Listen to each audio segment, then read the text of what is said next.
Mesdames et messieurs, bonjour et bienvenue dans ce journal. Ouvrons cette actualité avec une information du site Kivu.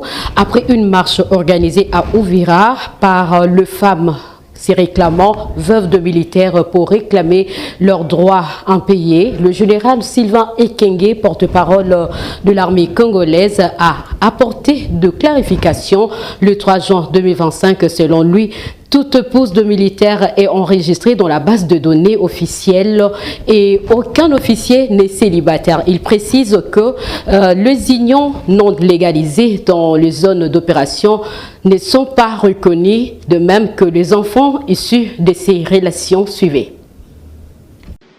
La question, c'est dans la procédure.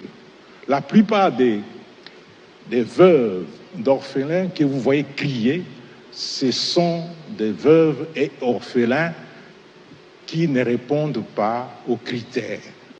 Et chaque fois, lorsque l'inspectorat général descend sur le terrain pour contrôler, il y en a qui n'arrivent même plus puisqu'ils n'ont même pas les dossiers appropriés. Les gens qui ont été recrutés dernièrement, ils ont terminé leur formation. La loi dit qu'ils doivent s'engager pour 7 ans d'exercice. 7 ans. Les soldats. Et pendant ces 7 années, avant de renouveler son engagement, son contrat, il doit rester célibataire sans enfant. Il doit rester célibataire sans enfant. Mais lorsqu'il est aux opérations, et il se marie, ce mariage est illégitime dans les yeux de l'armée, puisque l'armée ne prendra jamais en compte ce mariage-là, même les enfants qui sont nés de ce mariage. Pourquoi? Parce que la loi dit que les soldats doivent rester célibataires jusqu'à l'accomplissement de ces 7 premières années. Pour les officiers, on ne peut pas trouver un général célibataire quand même. Il n'y en a pas. Le général célibataire, les dames, vous qui me suivez, si un général vous dit qu'il est célibataire, c'est qu'il veut abuser de vous. Et lorsque le général se déplace aux opérations, un colonel se déplace aux opérations, le lieutenant, tout ça, il a son épouse quelque part enregistrée dans la base des données de l'armée. Mais lorsqu'il part, il trouve une femme quelque part. Je pars par exemple de l'Équateur à l'Équateur, là où il est en opération, ou à Beni, là où il est en opération. Et la femme va croire que c'est son mari. Là, le problème, c'est que si le militaire se marie, alors il faudrait que ce mariage soit légal et légalisé. Et si le mariage n'est pas légalisé, il y a un problème, puisque l'épouse du militaire doit être enregistrée dans la base des données. Une séance plénière a été présidée par le président du Sénat, Jean-Michel Samaloukonde, ce mardi 3 juin 2025 en présence du ministre des Finances Doudou Fouamba Lukonde Libotaï, qui avait répondu à une question orale avec débat relative à la Caisse nationale de péréquation. Parmi le texte voté figurent 4 projets de loi portant rectification d'ordonnances présidentielles. Suivez. Honorable président du Sénat, honorable membre du bureau, honorable sénateur. Au cours de la séance plénière de l'Assemblée nationale tenue le 8 mai 2025, j'ai eu l'avantage de soumettre à la représentation nationale pour approbation certains engagements du gouvernement de la République démocratique du Congo pris par ordonnance loi du président de la République, chef de l'État, son Excellence M. Félix Antoine Tshisekedi Tshilombo, après approbation du Conseil des ministres pendant vos vacances parlementaires de décembre 2024, conformément à la loi d'habilitation du 21 décembre 2024. Dans le domaine des finances, j'ai à l'occasion de montrer l'opportunité et l'urgence de la démarche en faveur de 3 accords de prêt et un accord de partenariat en phase avec 6 engagements du quinquennat du chef de l'État inscrits dans le programme d'action du gouvernement 2024-2028, à travers lesquels le président de la République s'est engagé à assurer plus d'accès aux services de base en faveur de nos populations, en réduisant de manière progressive des disparités géographiques entre les milieux ruraux et urbains en ce qui concerne, premier point, l'offre de services sociaux, notamment ceux liés à l'approvisionnement durable des services de l'eau et de l'assainissement.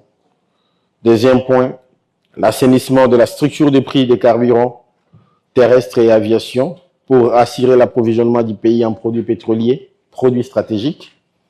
Troisième tiré, le développement du transport aérien pour assurer les transports aériens à l'intérieur et à l'extérieur de la République démocratique du Congo par la mise en place d'un système de transport aérien fiable, organisé et efficace, fondé sur les normes internationales définies par l'Organisation de l'aviation civile internationale. Le gouvernement provincial de Kinshasa, via son ministère de Transport, a décidé d'autoriser le camion de livraison de couloirs économiques de moins de 15 tonnes à circuler de 10h à 15h. C'est en vue de lutter contre les embouteillages monstres à Kinshasa que le gouvernement provincial, via son ministère de Transport, a décidé d'autoriser les camions de livraison de moins de 15 tonnes à circuler de 10h à 15h. Soucieux de faciliter l'approvisionnement de biens afin d'éviter toute forme de pénurie, ces véhicules devront uniquement circuler sur le voie secondaire sous condition de stationnement hors chaussée. Cependant, la mesure concernant la circulation de camions transportant des matériaux de construction, notamment le ciment, le sable, cailloux, bois, ferraille et autres, est maintenue de 22h à 5h juste. Les camions remorques devront désormais utiliser l'itinéraire Mitendi Bypass, boulevard Lumumba 14e rue Limité poids lourd. Le bétonnière camion de la CEP Congo, de la Régie des eaux, de la SNEL, de l'OVD, camions militaires et camions de la police nationale congolaise sont exemptés de cette mesure, conclut ces communiqués du ministère provincial de Transport. Ici est de noter que la décision de limiter la circulation de poids lourds entre 22h et 5h du matin dans la ville-province de Kinshasa avait provoqué un mouvement de colère chez les transporteurs qui dénoncent l'insécurité sur la route nationale numéro 1 auquel ils sont victimes.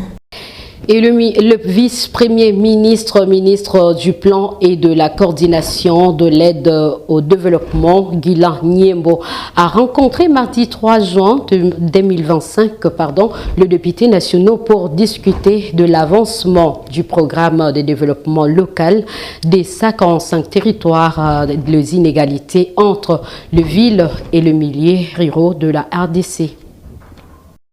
Ces programmes, portés par le président Félix Tshisekedi Tshilombo pour le développement socio-économique du pays, prévoient la construction d'infrastructures de base telles que les écoles, des centres de santé et des bâtiments administratifs, ainsi que des routes, des déserts agricoles pour relier les territoires enclavés en deux volets. Pour le PDL, nous disons encore une fois que c'est un programme, moi personnellement, que je compte beaucoup sur ce programme, à la hauteur on va dire, de toutes les attentes qui sont mises là-dessus.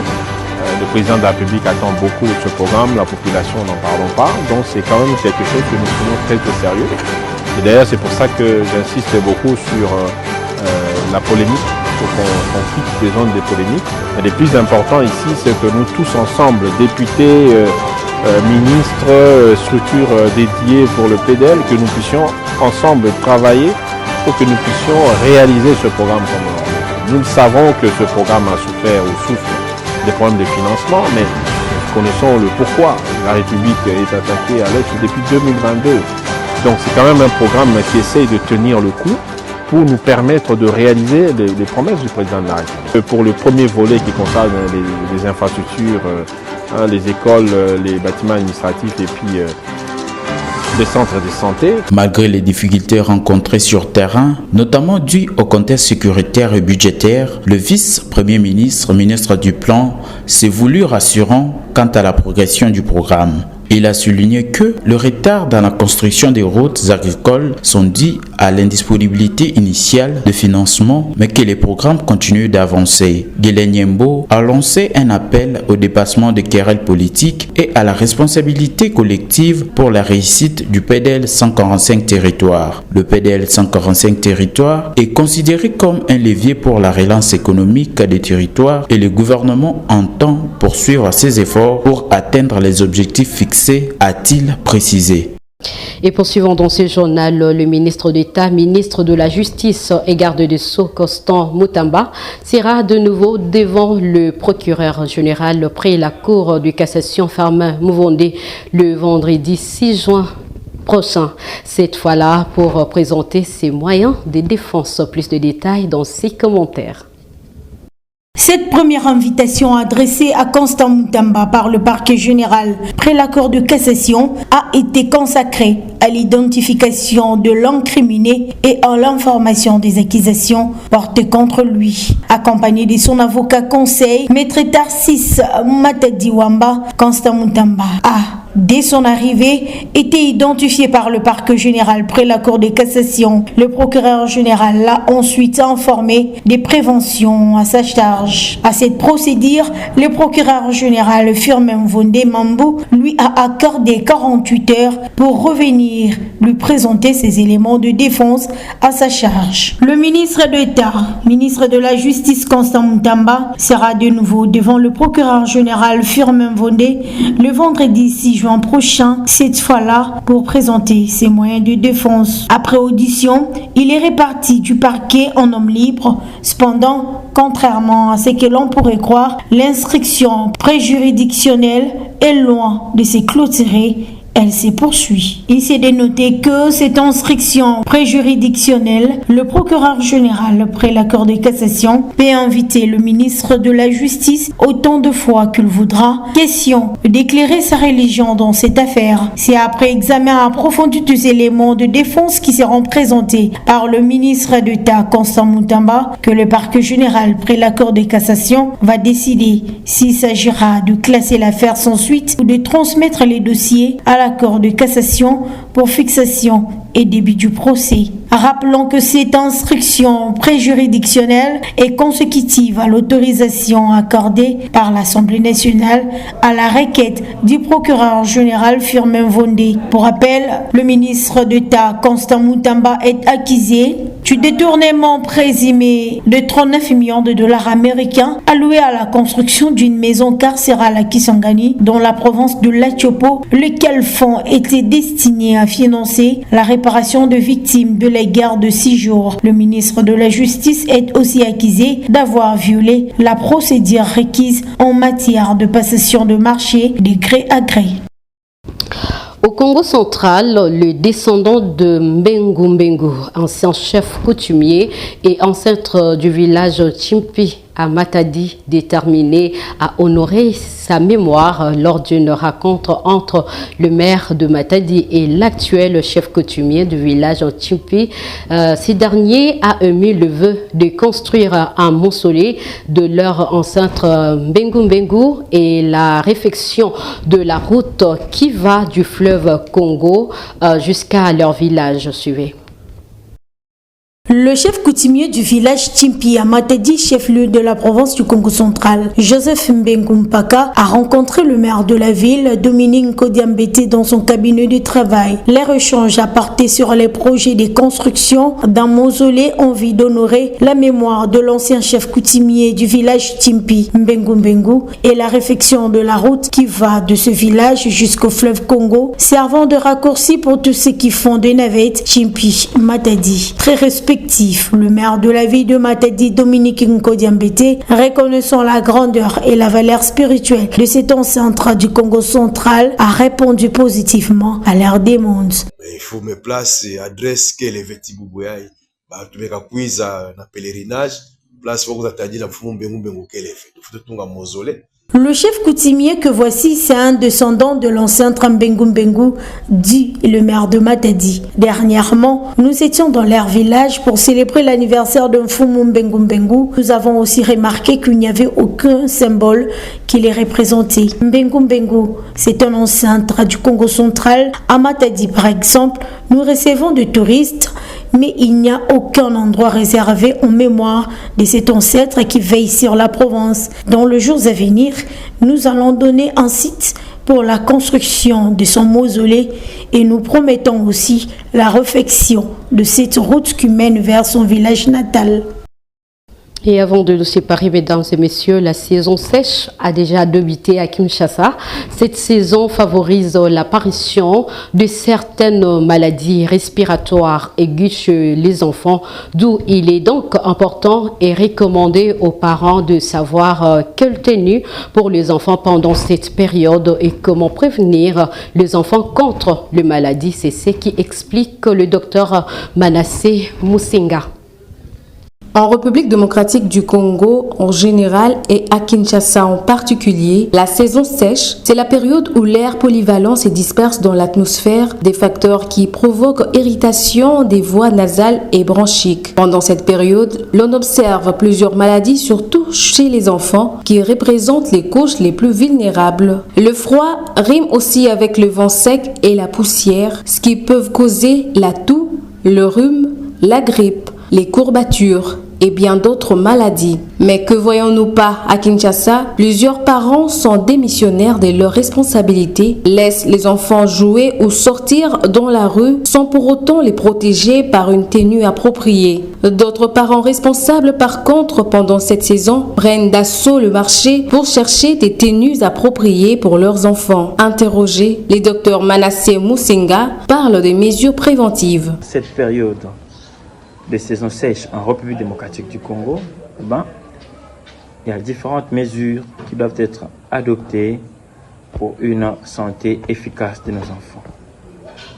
Nous devons d'abord assurer la prévention de maladies respiratoires. Nous devons habiller chaudement nos enfants, particulièrement le matin et le soir. Faire usage de bonnets et cagoules pour éviter une exposition de la tête des enfants contre le froid. Éviter d'exposer les enfants à la poussière tout en limitant leur sortie et aussi en maintenant leur espace de vie propre. Il faut réhydrater suffisamment les enfants, madame. Alors, comment est-ce que les parents peuvent réhydrater les enfants? C'est simple. Il faut donner régulièrement de l'eau potable aux enfants pour prévenir la déshydratation, mais aussi les infections. Mais quelle eau les parents doivent donner aux enfants? Les parents doivent donner aux enfants une eau qui doit être filtrée, où les parents doivent bouillir de l'eau avant la consommation. Les parents doivent assurer ou se rassurer que les enfants lavent régulièrement les mains et surtout avant le repas et après utilisation de toutes les toilettes. Il est donc important que pendant cette saison, les parents ne laissent pas les enfants jouer plusieurs heures dehors, vérifier souvent leur tenue, si ses pieds et ses mains sont chaudes, donc il est bien habillé. S'il a aussi chaud, il risque de transpirer et d'avoir froid lorsqu'il arrêtera de jouer. Pendant cette période, privilégier la consommation des fruits et légumes est très nécessaire. Et voici la fin de ce journal, mesdames et messieurs. Derrière la caméra, c'était Christian Chibaka, sous la supervision de Bob Ngangu Maurice Molila. Merci à toute l'équipe rédactionnelle de Misha West TV et surtout à vous de nous avoir suivis jusqu'à la fin. Portez-vous bien et bonne santé chez vous.